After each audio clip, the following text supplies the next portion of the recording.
We've seen many videos of Twitter employees talking about their bias against conservatives. There have been many stories where Facebook staffers reveal the platform is biased against conservatives. Now, on the surface, we get why this is bad.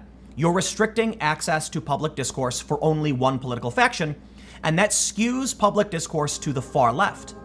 But as we dig deeper, it seems like this might actually be backfiring on the left, or at least the Democratic Party, and may precipitate the Democratic Party's destruction. Recently, many of the top 2020 Democratic presidential hopefuls endorsed the Green New Deal, but the largest federation of labor unions denounced it. Where did that disconnect come from?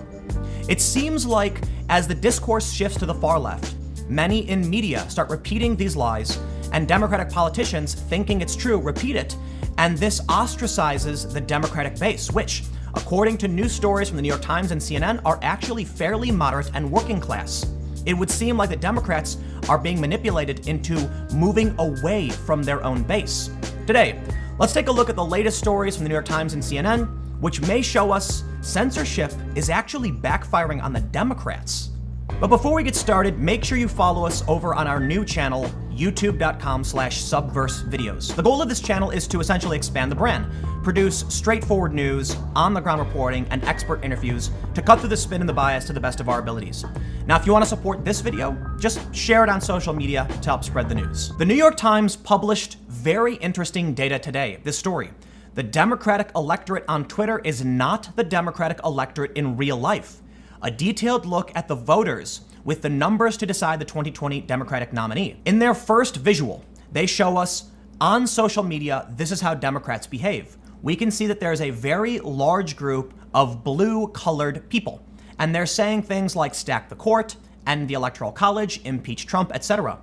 But a little bit more than half, it would seem, are gray. They're not really saying much at all. This is what Democrats think their base is like. All of these conversations happening, they believe represent the will of the Democratic Party. But they're wrong. The next graphic shows us reality.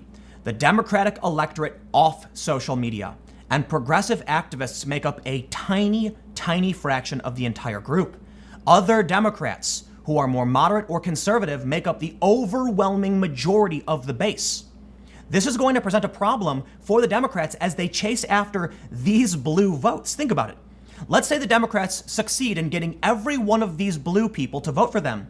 They will lose 80+% of the actual Democratic base. They go on to say Democrats who do not post political content to social media are more likely to identify themselves as moderates or conservatives, 53% of Democrats. 70% of Democrats that are not on social media say that political correctness is a problem.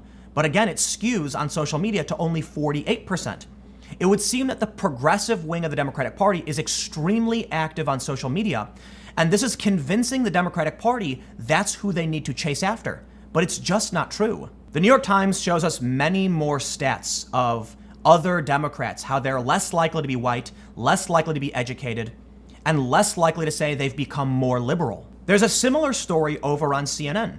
The Democratic electorate is older and more moderate, less educated than you think. Listening to Joe Biden, you might come away with the sense that he is out of touch with the Democratic Party's electorate, which many believe is younger, further left, and better educated than it used to be. Indeed, the party's voters may be all of these things.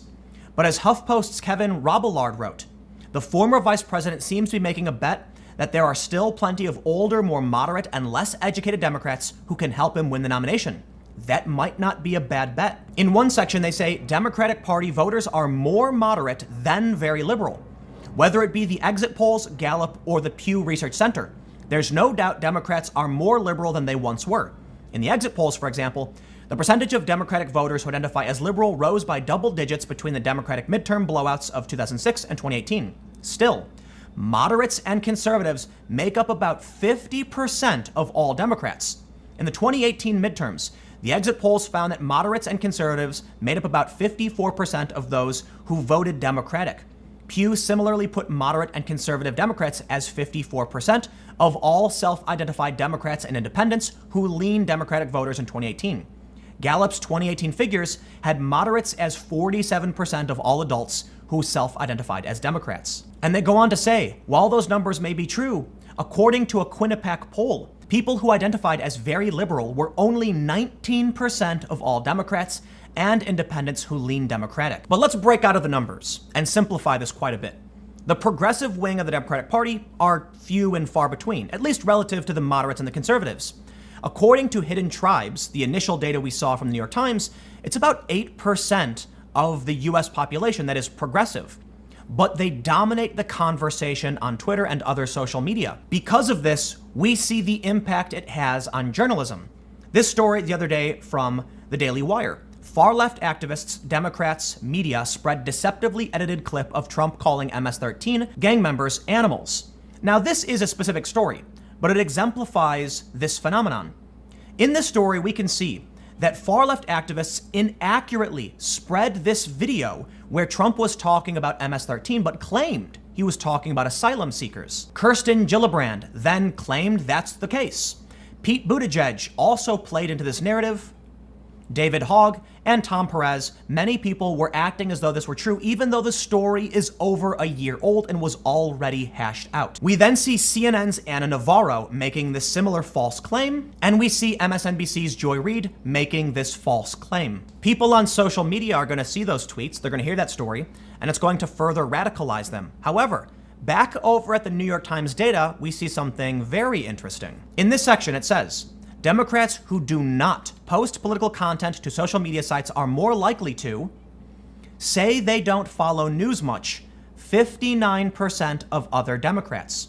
That means more than half of all people aren't following the fake news and they aren't hearing these lies about Donald Trump. But what about the politically engaged Democrats who are watching the news, who are appearing on the news, who are active on Twitter to try and engage with their base? They're not only hearing the lies, but they're engaging with them and repeating them as though they're true. In a graph from Quartz, we can see the divide growing between Democrats and Republicans, but something really interesting happens from the 90s onward. From 1970 until 90, we can see there was some overlap. There were even Republicans more liberal than Democrats and Democrats more conservative than Republicans. But around 92, that split broke. And over time, the median conservative moved slightly to the right. However, the most conservative element has actually retracted a bit in recent time. But look at what's happening to the Democrats. There's a massive swing to the far left that wasn't seen even 2 years ago. But now look, the median Democrat hasn't shifted. It would seem that the politicians are chasing after this block over here on the left by endorsing things like the Green New Deal, even though 0 people voted yes for it. The median Democrat is staying where it is because there are still much more moderate and conservative Democrats who do not agree with the far left. And Tom Perez, one of the people who repeated the lie about Trump, said this last year: Ocasio-Cortez represents the future of our party. That may be true, but it's also possible this is based off of his skewed perspective. As he repeats lies about Donald Trump on Twitter, it seems like even Tom Perez, DNC chair, is out of touch with mainstream normal Democrats. Beyond the regressive and far-left identitarians, Twitter has also created another phenomenon, Russiagators, a sect of the Democratic Party that are convinced there is a grand conspiracy and that Donald Trump or others in our government may be working for the Russians, something that people still will not let go. Even though the Mueller report was submitted, a summary was released with a quote saying there's no evidence to suggest collusion or conspiracy. I'm paraphrasing the quote, but at this point, we are well beyond a reasonable doubt. There is no collusion. Yet you still have MSNBC pushing as hard as they can, entertaining this narrative. It's not just the far left, Democratic Socialists, or identitarian left. It's also the fringe conspiracy Russiagators that are also fracturing the Democratic base.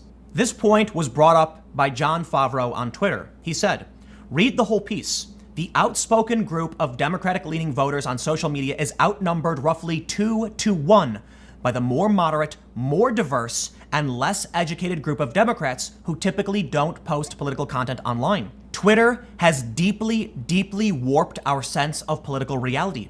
And remember, that's what is happening, not what should happen. Political reporters should pay attention to this too, as I've seen analysis pieces that attempt to depict political reality based entirely on musings from activists and pundits on Twitter, as opposed to voters and organizations who aren't as online.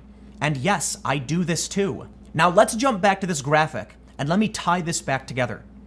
As social media companies restrict access to conservatives on these platforms for their various ideas, it would seem like there are less conservatives to restrain this far left group of Democrats that have entered the party.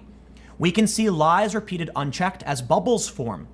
And conservatives facing the censorship find other ways to coalesce around a set of ideals. In fact, Fox News is a really good example of this. There are very few large conservative outlets where conservatives can consume media. They're not going to watch MSNBC for the most part or CNN. And then you look at the growth of sites like the Daily Wire, and conservatives are mostly getting their ideas and their news from the same space. On the left, however, they're running wild on social media while conservatives aren't there to push back, and in fact, moderates aren't even really engaging. Politicians and media then repeat these lies and are convinced they're saying the truth, when in reality, moderate Democrats are just being completely left behind. And that's kind of how I felt for a long time. I'm probably one of the rare moderate left-leaning individuals who is watching all of this but willing to politically engage and speak up. The far left group on Twitter then tries to claim that moderate leftists, center leftists are fringe right or alt-right adjacent, and it's kind of weird. When I go to hang out with my friends who are almost entirely former Bernie supporters and left-leaning, they're not engaging anymore. They don't care. They don't spend time on Twitter, and they don't get into Twitter debates. This is left to the most politically active, which, as long as these social media platforms are going to ban conservatives, will skew to the far left, because even moderates aren't allowed to engage in certain conversations. The New York Times story says, this group's lower levels of news consumption mean fewer opportunities for the activist-backed candidates to make their case. A majority of such voters might not even have an opinion about Mrs. Ocasio-Cortez. Their weaker ideological predilections mean these voters are often less likely to buy the message even if it reaches them. Of course, the Democratic Party has moved to the left in recent years. It has moved far enough left that there's plenty of room for a progressive candidate to win the nomination. It would be a mistake to dismiss Mr. Sanders' chance of winning the nomination just because white progressives have generally fallen short in the past. The name recognition he earned in 2016 will be an asset that prior outsider candidates haven't been able to count on, and so will his impressive small donor fundraising. But it would also be a mistake to assume that outrage on social media means outrage throughout the broader electorate. And it would be a mistake to assume that more moderate Democrats are out of step with the party's electorate. No, in fact, polls show us Democrats are moderate, they're just not involved. It is rare to see someone like me who would align with more moderate and center-left Democrats, not a big fan of the corporate Democrats, by the way, the super millionaires who somehow became millionaires in Congress, don't get me started. But I lean slightly left, and I'm politically homeless, because in the mainstream discourse, moderate and conservative ideas are censored very often. Feminists even get censored for their ideas on Twitter when they talk about things like trans ideology. This then skews politics in a direction that does not represent America. This is why in the past I've made the following prediction. I think Trump will sweep 2020. There's been more than enough economic models and predictions that Trump is set for a blowout in 2020. But I think if we stay on this course, Democrats won't even be able to win in 2024. We're seeing a civil war in the Democratic Party. Moderate Democrats feuding with progressive Democrats because they are not aligned.